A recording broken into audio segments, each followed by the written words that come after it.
visiteurs qui sont venus rencontrer les 37 auteurs de romans policiers invités par l'association L'Escargot Noir lors du premier salon du polar de Sens, qui s'est tenu au marché couvert les 25 et 26 mai derniers.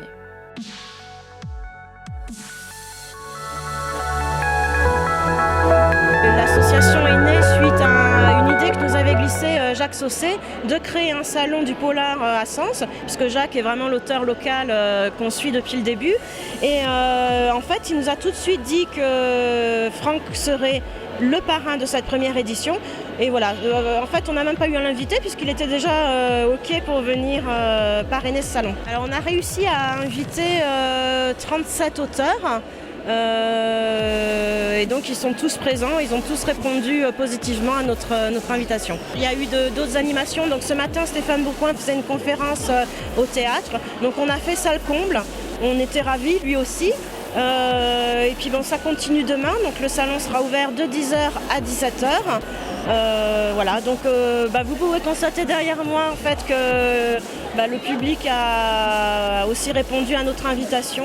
On est complètement bluffé par l'affluence. Je pense qu'on va avoir une bonne surprise ce soir en comptabilisant les entrées.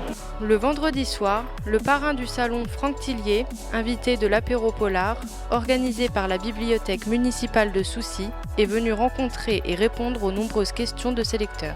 Depuis tout jeune, depuis que je suis adolescent, j'ai toujours aimé qu'on me raconte des histoires.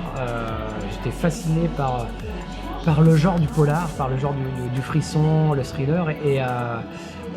Et voilà, je lisais des livres, je regardais des films, et puis j'aimais avoir peur, en même temps ça me terrorisait aussi, toutes ces histoires. Et en fait, quand vers 29 ans, j'avais tellement lu et ingurgité d'histoires comme celle-là que j'ai eu envie de raconter mes propres histoires. Il y a une histoire qui s'est mise dans ma tête et je me suis dit, il faut que je l'écrive.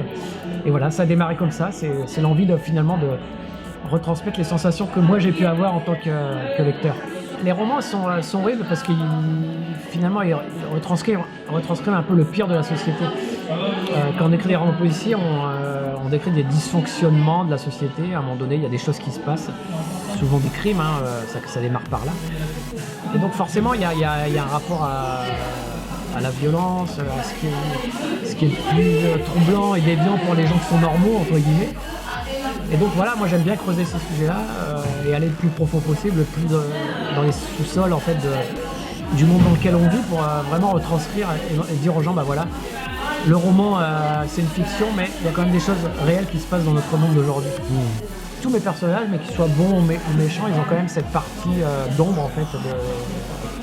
À un moment donné de leur vie, c'est passé quelque chose qui fait que qu'ils sont comme ça aujourd'hui. Et donc ça m'intéresse. C'est comme ça que j'ai construit à partir d'une faille, d'une faiblesse. Et je vais aller creuser cette faiblesse, la développer pour rendre le personnage intéressant et pour qu'il soit aussi mystérieux pour un lecteur.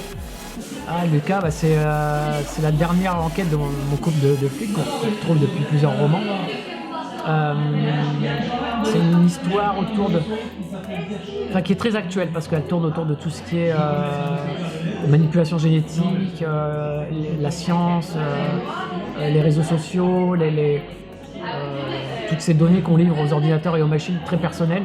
La manière dont elles sont exploitées, c'est vraiment ça le sujet du livre. Et puis la manière dont la société s'embrase quand il y a de la violence avec les images qui sont véhiculées comme ça.